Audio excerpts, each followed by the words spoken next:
Temple style దోసకాయ సాంబార్ ఎట్లా చేసుకోవాలో ఈరోజు చూపిస్తాం.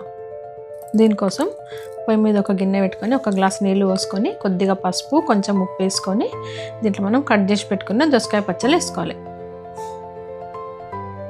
ఇవి ఉడికేలోపు పొయ్యి మీద ఒక పక్కన ఒక ప్యాన్ పెట్టుకొని దాంట్లో కొంచెం మినపప్పు, కొద్దిగా ధనియాలు, కొంచెం జీలకర్ర, కొద్దిగా శనగపప్పు, కొన్ని ఎండు కొబ్బరి ముక్కలు, ఒక 4-5 ఎల్లిపాయలు, కారానికి తగినన్ని ఎండుమిరపకాయలు, ఒక 2 చుక్కల నూనె వేసుకొని ఇవన్నిటిని చిన్న మంట మీద దోరగా మంచిగా ఎంచుకోవాలి. గుళ్ళల్లో చేసినప్పుడు ఎల్లిపాయలు వేయకుండా చేస్తారు, ఇంట్లో కాబట్టి వేస్తున్నా. దీన్ని మిక్సీలో వేసుకొని పొడి చేసి పెట్టుకోవాలి.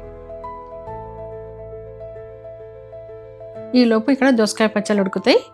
దీంట్లో మనం తీసి పెట్టుకున్న చింతపండు రసం పోసుకొని కొన్ని ఉల్లిగడ్డలు, కొన్ని టమాటా ముక్కలు వేసుకొని వీటిని మంచిగా ఉడకనియాలి.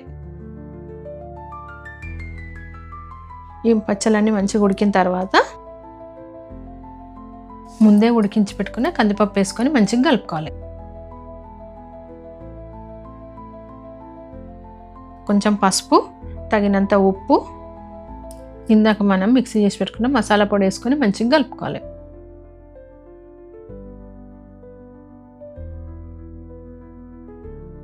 ఇప్పుడు కొద్దిగా బెల్లము, కొంచెం నూనె వేసుకొని దీన్ని మంచిగా మసలనియాలి.